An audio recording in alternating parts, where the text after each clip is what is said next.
मेरे आने से पहले बहुत अच्छे अच्छे वक्तागणों को आप लोगों ने सुना है और मैं आशा और उम्मीद करती हूँ कि आप लोग यहाँ से बहुत अच्छी अच्छी बातें सीख कर जाएंगे, क्योंकि इस कार्यक्रम का मकसद सिर्फ मंच पर भाषण देना नहीं है और आप लोगों को भाषण को सुनना नहीं है। सबसे ज्यादा ये कार्यक्रम तब सफल होगा जब आप लोग यहाँ से कुछ सीख कर जाएंगे, वो सीख कर जाएंगे जो शायद इसके पहले आप लोगों तक बातें नहीं पहुंची थी। तो मैं अपना छोटा सा परिचय देना चाहूंगी, क्योंकि मुझे लगता है कि बहुत सारे नए लोग इस कार्यक्रम में शामिल हुए होंगे।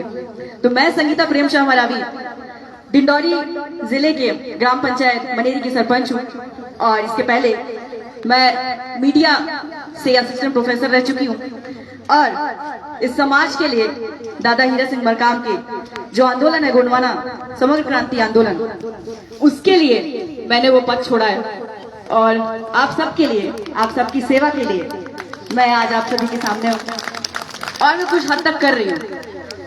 तो मैं साहित्य के बारे में उतना नहीं जानती हूँ, लेकिन जो साहित्य मेरे लिए है, क्योंकि साहित्य आप सब समझते होंगे कि आज साहित्य किसे बोला जाता है कि एक डॉक्यूमेंट, प्रॉपर डॉक्यूमेंटेशन, किताब में कुछ लिख दिया गया, किताब में छप गया तो आप आज उसे साहित्य की परिभाषा बताते हैं। मेरे लिए साहित्य की परिभाषा अलग है, मेरे लिए कल्चर की परिभाषा अलग है, मेरे लिए परंपराओं की परिभाषा अलग है, मेरे लिए समाज की परिभाषा अलग है, क्योंकि मैं जो जीवन में जीते आई हूँ उसके लिए साहित्य का मतलब जो दादा प्रेमशाह मरावी मुझे सिखाते हैं वो ये है कि साहित्य गोंडियन समाज में, गोंडियन संस्कृति, गोंडियन समाज में क्या महत्व रखते हैं और उसकी क्या परिभाषा होनी चाहिए।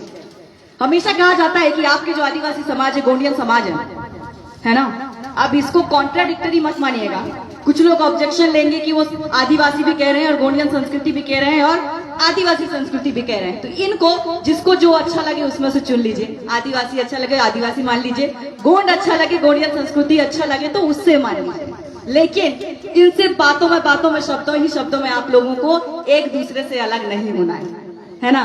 तो साहित्य मेरे लिए ये है कि आपने हमेशा सुना होगा कि आपके समाज का कुछ भी, चाहे वो रीति रिवाज हो, परंपराएं हो, चाहे वो कुछ भी हो, चाहे आपके शादी विवाह हो, आपका जो मरना हरनी हो, वो कुछ भी किताबों में नहीं लिखा है ना। आप जो है, आपकी जो पुरानी पीढ़ियां हैं, आपके जो दादा परदादा रहे हैं, आपके जो आजी नानी रहे हैं, जो आपको सिखाए हैं वही कल्चर आप फॉलो करते आए हैं, वही संस्कृति को आप मानते आए हैं। आपकी संस्कृति किसी किताब में नहीं लिखी गई है। और जो साहित्य का मतलब वही है, साहित्य का मतलब वही है कि जो आप अपने पुरखों से जो सीखे हैं, आपके जो सियानों से सीखे हैं, आपके लिए साहित्य वो है। भले उसे आज किताबों में लिखा जा रहा है, लेकिन आपका साहित्य हजारों साल पहले जब आपके पुरखा इस धरती में जन्म लिए थे तब से आपका साहित्य जीवित है कि नहीं। किताबें अभी आई है ना, प्रिंट अभी होना चालू है ना। जब कागज आया होगा तो आपके कल्चर का डॉक्यूमेंटेशन हुआ होगा, वो किस तरीके से हुआ होगा ये आप लोगों को पता है। लेकिन आपका कल्चर, आपकी संस्कृति, आपकी परंपराएं, रीति रिवाज, आपका साहित्य, आपका समाज है, आपके सियान है जो आपको सिखाते हैं और उस साहित्य को आप फॉलो करते हैं और आगे करते जाएंगे, है ना। तो वो साहित्य है। और संस्कृति क्या? संस्कृति सिर्फ पहनावा नहीं है। संस्कृति को मातृ शक्तियों से जोड़कर देखा नहीं जाना चाहिए। संस्कृति में पुरुष वर्ग, महिला वर्ग उतनी ही भूमिका निभाते हैं जिससे एक समाज बनता है कि नहीं।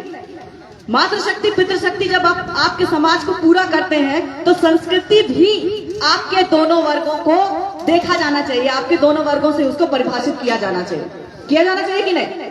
आज आप कह रहे हैं कि आपकी संस्कृति पर प्रहार हो रहा है, आपकी एजुकेशन सिस्टम यानी कि आपकी शिक्षा जो व्यवस्था है, आपकी कोटों पर प्रहार हो रहा है कि नहीं। मानते हैं ना। लेकिन क्या आप ये बात मानने से इनकार कर सकते हैं कि आपकी संस्कृति को, आपकी परंपरा को, आपकी शिक्षा व्यवस्था को खत्म करने वाले दूसरों से ज्यादा आपको ये स्वीकार करना होगा। आपकी संस्कृति तब खत्म होगी जब आप उस संस्कृति को मानने से इनकार कर देंगे, जब आप अपने बीच में उस संस्कृति को जीवित नहीं रख पाएंगे, जब आपके पहनावे को, आपकी जो माताएं बहनें हैं, आपकी जो आजी नानी थे, उनके पहनावे को, उनके आभूषणों के महत्व को जिस दिन आप समाज से खत्म कर देंगे, दूसरे लोगों के लिए जो आपकी संस्कृति को खत्म करना चाहते हैं वो बहुत आसान हो जाएगा। मानते हैं ना इस बात को। तो आपको खत्म करने वाले कोई और नहीं है बल्कि हम खुद हैं। जिस दिन आपने अपने आप को खत्म कर दिया, दुनिया की कोई ताकत आपको नहीं बचा सकती है। और जिस दिन आपने आपके समाज में आपने खुद को जीवित रख लिया, आपकी संस्कृतियों को जीवित रख लिया, तो दुनिया में कोई ताकत नहीं है जो आपको खत्म कर दे, आपकी संस्कृति को खत्म कर दे। तो अगर आप पक्षों को देंगे, विपक्षों को देखेंगे, आप सारी चीजों को जब एनालिसिस करते हैं ना, विश्लेषण जब करते हैं, तो आपको समझ में आएगा कि दूसरे लोगों के पास जाने से बेहतर है कि आप जो है आत्मचिंतन करें, आत्ममंथन करें कि कमियां कहाँ है ना। संस्कृति आप देखते हैं, माताओं बहनों को देखेंगे कि आप जो है संस्कृति को फॉलो करते हैं। बस्तर में आप जाएंगे तो बस्तर में कहा जाता है वहां बहुत प्यारी संस्कृति, अपनी परंपराओं को, रीति रिवाजों को वो मानते हैं, तो वहां जीवित है क्योंकि वो उनको मानते हैं। अब हम मंचों में खड़े होके भाषण दे देंगे कि हमारी संस्कृति ये है, हमारा पहनावा ये है, हमारे आभूषण ये है, हमारे हवाल का महत्व ये है, हमारे सूता का महत्व ये है, हमारे बाजू में पहनने वाले बाहकर का महत्व ये है, कमर में पहनने वाले करधन का महत्व ये है। लेकिन हम उसी मंच पे खड़े होके हम ये नहीं कह सकते ना। अब हम सलवार कमीज में खड़े होकर बात करेंगे, संस्कृति को शोभा देगा क्या? नहीं देगा ना। लेकिन सेम चीज जब हम बात करते हैं संस्कृति को, तो हम केवल माताओं बहनों को, हमारी जो बहनें हैं, हमारी जो याया है, उनको देखते हैं, लेकिन हम पुरुष वर्ग को नहीं देखते। वहां पुरुष वर्ग अगर जीन्स पैंट पहन के भी मंच पे अगर संस्कृति की बात करता है तो वो सही है। हम चीज यही तो खत्म कर रहे हैं ना। जब हम यहाँ खत्म कर रहे हैं तो यहाँ कैसे जीवित रहेगी हमारी संस्कृति? नहीं रह सकती है, नहीं रह सकती ना। आप लोगों को बुरा भी लग सकता है, और बुरा लगना चाहिए। बुरा इसलिए लगना चाहिए कि जब तक आपको बुरा नहीं लगेगा कि हमारी संस्कृति खत्म हो रही, तब तक आप अपनी संस्कृति को धारण नहीं करेंगे, कर ही नहीं सकते हैं। अब दादा प्रेमचंद मरावी हमेशा मतलब उन्होंने एक संस्कृति की परिभाषा अलग बताई है, साहित्य की परिभाषा अलग बताई है, परंपराओं की परिभाषा अलग बताई है। मुझे लगता है आज जो जितने गढ़ किले और जो राजा महाराजाओं पे हम गर्व करते हैं, हम संस्कृतियों पे गर्व करते हैं, उनका भी 50% योगदान रहा है।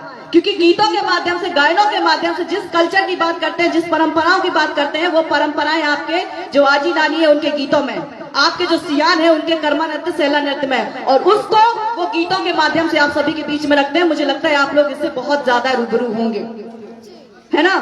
तो कल्चर को या आपकी परंपराओं को, आपके साहित्य को सिर्फ किताबों में रख के उसको सजो के आप अपनी परंपरा संस्कृतियों को नहीं बचा सकते। आपको आपके समाज में उसको जीवित रखना पड़ेगा, तभी वो जीवित रह सकता है। रही बात मात्र शक्तियों की, तो मात्र शक्तियों की तुलना आप किसी से नहीं कर सकते, किसी से मतलब किसी से भी नहीं।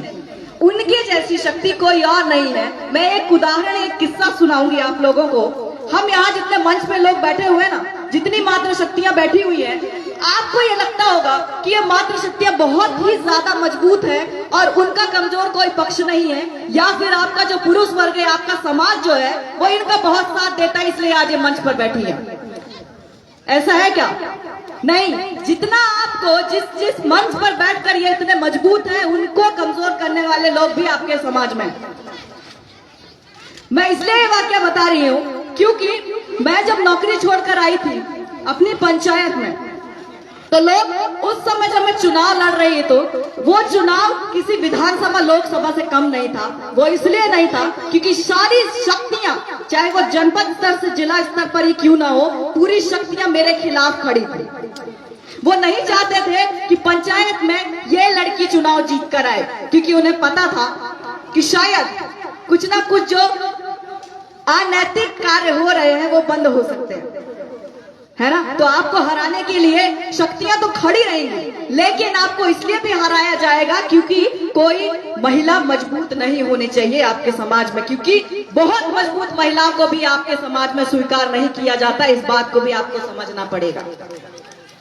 बिल्कुल नहीं किया जाता। ऐसा नहीं कि मैं कुछ करना चाहती इसलिए यहाँ पे खड़ी हूँ, बल्कि अगर आप सपोर्ट कर रहे हैं, आप सहयोग कर रहे हैं, आपकी माताओं बहनों को आप जिस दिन घर से निकालना चालू कर देंगे ना, तो उनमें थोड़ी सी आत्मशक्ति आएगी। हम बोलते हैं कि आप जो है क्या कि अपनी माताओं बहनों को आप लेकर नहीं आते। माताएं बहनें, हमारे युवा युवतियां जो हैं हमारे समाज की, वो कार्यक्रमों में नहीं जाते, वैसे सांस्कृतिक कार्यक्रमों में वो शामिल नहीं होते। लेकिन सवाल यह उठता है कि हमारा पुरुष वर्ग क्या अपने घर की माताओं बहनों को, बेटियों को अपने घर से निकालते हैं?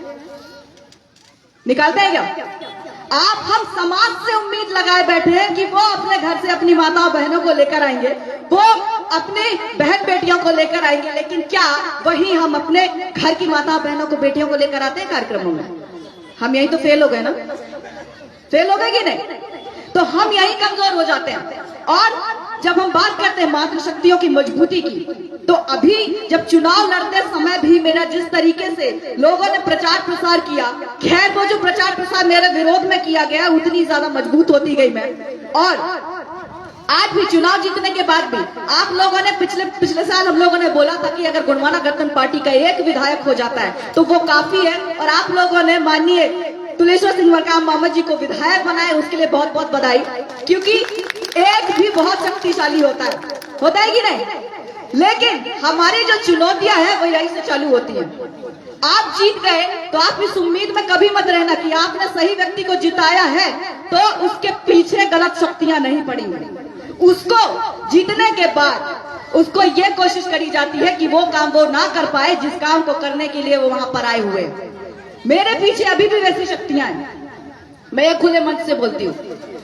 क्योंकि आज जो है जनपद स्तर से लेकर जिला स्तर तक मंत्री, बड़े बड़े सांसद, जब एक छोटे से कर्मचारियों की जब आप पंचायत में हो रहे जो अनैतिक गतिविधियां होती हैं उनकी जब आप शिकायत करते हैं, तो यही जो आप वोट देकर जिन सांसद मंत्रियों को बनाते हैं ना, उनकी भी ताकत लग जाती है कि ऐसे लोगों को सिर्फ इसलिए उन कर्मचारियों पर कोई कार्रवाई नहीं की जानी चाहिए क्योंकि इससे अब जो सही व्यक्ति है, जो आपने सही जनप्रतिनिधि चुना है, उसकी मजबूती का कहीं लोगों को पता न चल जाए, उनको ये पता न चल जाए कि ये जो है गलत कामों का विरोध नहीं करते हैं। और ये मेरे साथ होता है, अभी भी मुझे कई जगह पर रोका जाता है। मैं अगर कोई काम करने जाती हूँ तो कम से कम 5 से 6 बार मुझे रोका जाता है। ये कोशिश की जाती है कि इस लड़की के द्वारा ये काम नहीं होना चाहिए, जबकि उस पंचायत में वो काम जरूरी है और लोगों को भी वो काम चाहिए, है ना। तो मेरी पंचायत में एक वनग्राम आता है, उस वनग्राम की रोड 75-76 साल हो गए, लेकिन उस गांव में सिर्फ एक घाट की वजह से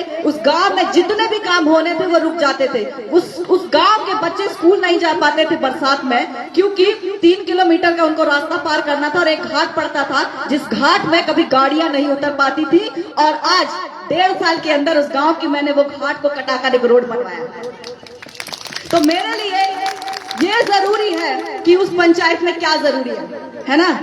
अगर आप अपनी नौकरियां छोड़कर आते हैं, अगर आप समाज के जो युवा हैं, युवतियां हैं, अगर उन्होंने कुछ छोड़ा है तो फिर कुछ छोड़ने के बाद कुछ ऐसा करके जाइए जो समाज के काम आ जाए। अगर आपने कुछ छोड़ा है तो ये मत सोच लीजिए कि मुझे ये ताकत काम नहीं करने दे रही है, अगर ये लोग मुझे काम करने नहीं दे रहे हैं तो मैं यहाँ से पीछे हट जाऊं। वो आपकी ताकत को आजमाना चाह रहे हैं कि क्या ये लड़की जो ऊपर बाहर जाके बात करती थी ना कि मैं ये करवाऊंगी, मैं वो करवाऊंगी, क्या उसमें ये इतनी ताकत है कि वो आज उस पद पे, उस ओहदे पर बैठ के वो काम करा सकती है। वो आपको आजमाना चाहते हैं। जितने हमारे युवा साथी हैं वो इस बात का हमेशा याद रखेंगे कि आपको जहां भी नीचे गिराने की कोशिश की जाए, आपकी ताकत को कम करने की कोशिश की जाए, तो आप लोग ये समझ लीजिए कि आप लोग सबसे ज्यादा मजबूत हैं। आपकी मजबूती का जो सबसे ज्यादा परीक्षा वाला पल होता है ना, यही होता है कि आपको चारों तरफ से गिराया जाएगा, आपके बीच के लोग आपको गिराए जाएंगे। और हमारे समाज में एक मानसिकता है, वो मानसिकता ये है कि अगर मैं नहीं कर सकता तो मेरे समाज का कोई और व्यक्ति नहीं करना चाहिए वो काम। आप लोग बहुत वाकिफ होंगे, जो युवा है वो इस बात से बहुत ताल्लुक रखते होंगे, क्योंकि आपको कहीं ना कहीं इन बातों का एहसास होता होगा ना। तो मैं ये एहसास करके बैठी हूँ, इसलिए मैं आप लोगों से ये शेयर कर रही हूँ।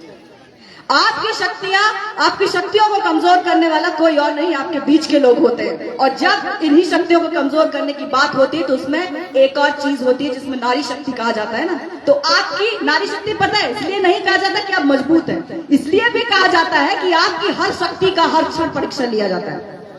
लेते हैं ना कि महिला ये क्या कर लेगी, ये औरत है ये क्या कर लेगी, है ना, क्योंकि उनको पता है कि सबसे ज्यादा आप मजबूत हैं। और हर परीक्षा को आप पास करते हैं, हर परीक्षा को आप समाज के सामने बहुत सफलता से पास करते हैं, तो उसी शक्ति को मिला के आपको एक मुट्ठी में बोला जाता है क्या, नारी शक्ति। कि इनमें उतनी ताकत है कि इसकी हर परीक्षा ली जाए और उस परीक्षा को वो हर बार पास कर जाए। और इसी से जब परीक्षा को आप पास कर जाते हैं तो आपका सुंदर समाज बनता है, और आपके उन्हीं सुंदर समाज से फिर संस्कृतियां निकल के आती हैं। आपकी परंपराओं को रक्षा सुरक्षा करने वाली आप माताएं बहनें उस समाज को मजबूत बनाती हैं। और मुझे लगता है आपकी ताकत आपके अंदर है। आप किसी और को ये मत बोलने दीजिए कि आप ये कर सकती हैं, आपको पता है आप कर सकती हैं, और आप जब तक नहीं करेंगे वो बताने वाला भी कुछ नहीं कर सकता, नहीं कर सकता है ना। तो आप लोग जितने युवा शक्तियां हैं, मैं आप लोगों से अनुरोध करूंगी कि आपकी शक्ति का इस्तेमाल सही जगह कीजिए, क्योंकि आपको भ्रमित करने वाली बहुत सारी शक्तियां आपके आसपास घूमती हैं और वो आजीवन घूमेंगी, क्योंकि उनकी प्रवृत्ति वही है, आपको कमजोर करने के लिए आपके समाज में आते हैं, है ना। चुनाव गया है, चुनाव के समय आपको बहुत अच्छे से पता होगा, आपके पास अगर 500 वोट भी है तो अगला बंदा आके बोलेगा आप चुनाव लड़ लो, इस पार्टी से लड़ लो, आप निर्दलीय लड़ लो, आपके लिए पैसा लगाएंगे। करते हैं कि नहीं करते? आप चुनाव लड़ते हैं और आप जो है समाज के सामने भी गलत साबित होते हैं, उस व्यक्ति की नजर में भी गलत साबित होते हैं। वो कहता है कि कैसा व्यक्ति है ये, लालच में आकर इसने मेरे से पैसे लिए और अपने समाज के सामने खड़ा हो गया। तो आप अपने समाज से गद्दारी मत कीजिए, क्योंकि मुझे पता है आपकी शक्ति बहुत सही जगह इस्तेमाल होने वाली है, सही जगह इस्तेमाल करिए और संगठन में रहिए, क्योंकि बिना संगठन के आपकी संस्कृतियां, परंपराएं, रीति रिवाज तो मर ही रही है। वो इसीलिए मर रही है क्योंकि हम एक दूसरे के साथ नहीं है। आप अभी हंसदेव जंगल की कहानी सुन रहे होंगे, वहां पे लाखों पेड़ काटे जा रहे हैं। तो वो ऐसा नहीं है कि आपकी लड़ाई सिर्फ जल जंगल जमीन की है, उसके पीछे आपकी संस्कृति, परंपराएं भी जुड़ी हुई है, जुड़ी है ना। आप जो जंगल काट रहे हैं, आप जो जंगल में रहने वाले, ये जो सालों से आपके जो पेड़ लगाए ना आपके सियानों ने, उन पेड़ों के पीछे भी आपकी परंपराएं, रीति रिवाज है आपकी पुरखों की। आप जो साजा का पेड़ मान रहे हैं, उस साजा के पेड़ में आप बड़ा देव को मानते हैं। अगर वो साजा का पेड़ कट गया तो आपके पुरखा शक्ति, आदि शक्ति, बड़ा देव, वो भी तो खत्म हो जाएंगे ना। कहाँ पूछेंगे जाके? तो आपके सियानों की परंपरा भी तो मर गई ना, यहाँ पर मरी की नहीं। तो प्रहार दूर से हो रहा है, लेकिन आपको समझना पड़ेगा, सारी चीजें मिला के आज हम आंदोलन कर रहे हैं। पिछले जब सरकार बैठी थी तब हम, अभी जो विपक्ष में सरकार थी उससे उम्मीद कर रहे थे कि हमारे लिए हक और अधिकार की लड़ाई लड़ेंगे, तब हम सोचते थे हमारे जल और जंगल को ये बचाएंगे। अब जब मौजूदा सरकार आती है तो आपके जो जनप्रतिनिधियों को बयान देते हैं कि ये जो प्रोजेक्ट था, ये जो प्रस्ताव था, हमने पास नहीं किया, पिछली सरकार ने किया। तो आप दूसरों से उम्मीद लगाना छोड़ दीजिए, क्योंकि आप दूसरों से सिर्फ उम्मीद लगा सकते हैं। और जब घूम फिर के आप जब एनालिसिस करेंगे ना, विश्लेषण करेंगे, तो एक ही चीज समझ में आएगी, जब तक खुद की सरकार आपकी नहीं होगी तब तक ऐसे ही मांगना पड़ेगा। आपके जंगल, हंसदेव जंगल कटते रहेंगे। कटेंगे कि नहीं? आज महाप्रहार हो रहा है, कल को आपके गांव में प्रहार होगा, और तब भी जो जनप्रतिनिधि आपने ऐसे चुने होंगे जो आपके खिलाफ या आपके लिए आवाज नहीं उठा सकते, उन सत्ताधारी जो लोगों के खिलाफ आवाज नहीं उठा सकते, तो मुझे लगता है कल को आपके गांव में प्रहार होगा और संगठन में नहीं रहेंगे। तो आज आप उनके लिए खड़े नहीं होंगे, कल आपके लिए कोई खड़ा नहीं होगा। सही है ना? संगठन में रहिए, संगठन में शक्ति है और आपकी शक्ति का इस्तेमाल, मैंने जैसे बोला कि सही जगह होना चाहिए और सही जगह इस्तेमाल करिए। मैं इन्हीं आशा और उम्मीद के साथ में कि आप लोग जो है यहाँ बहुत ही उम्मीद लेकर आए होंगे, आपके जितने बीच में आने वाले वक्ता है वो आप लोगों से बहुत अच्छी अच्छी बातों को वो रखेंगे और आप लोग इनसे रूबरू होंगे और आपके जीवन में यहाँ से कुछ ना कुछ लेकर जाएंगे। तो इन्हीं आशा और उम्मीद के साथ में अपनी वाणी को मैं यहीं पर विराम देती हूँ और एक बार दादा हीरा सिंह मरकाम के चरणों में सादर सेवा जोहार करते हुए आप सभी से उम्मीद करती हूँ कि मेरे साथ सेवा करेंगे।